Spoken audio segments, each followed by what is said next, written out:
one of the areas of the city where you typically see those special fleet of cars. They're combating terrorism, fighting terrorism. Well, starting today, the city has different plans. They shot him in the head. He was walking and they shot him in the head. It left her family devastated and shaken.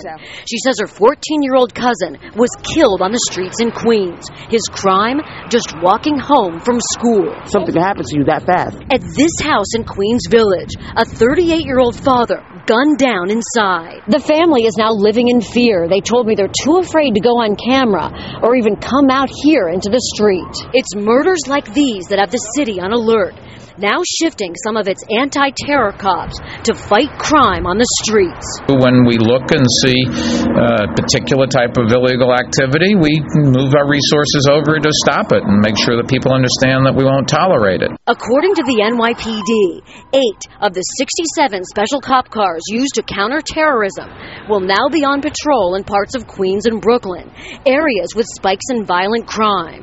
Dave Boehm is a retired NYPD lieutenant. Taking those units out of the anti-terrorism squads and bring them back into the patrol is really only putting a Band-Aid on the real problem that exists, and that's the overall manpower of the police department.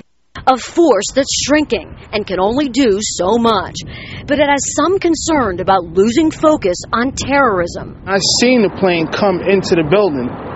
You know, that's something that's more scarier than a bunch of kids running up and down Hollis Avenue starting trouble. We think that we have coverage where it should be, but it's the sort of thing, unless you put a cop in front of every building 24 hours a day, 7 days a week, you can always have done more. And the mayor also says they move units around all the time, partially to confuse any potential terrorists and also, of course, to fight crime. Stay connected with myfoxny.com mobile. Download the iPhone app or text Fox 5 to 46988 for other devices. Local news, weather, and traffic on the go with myfoxny.com mobile.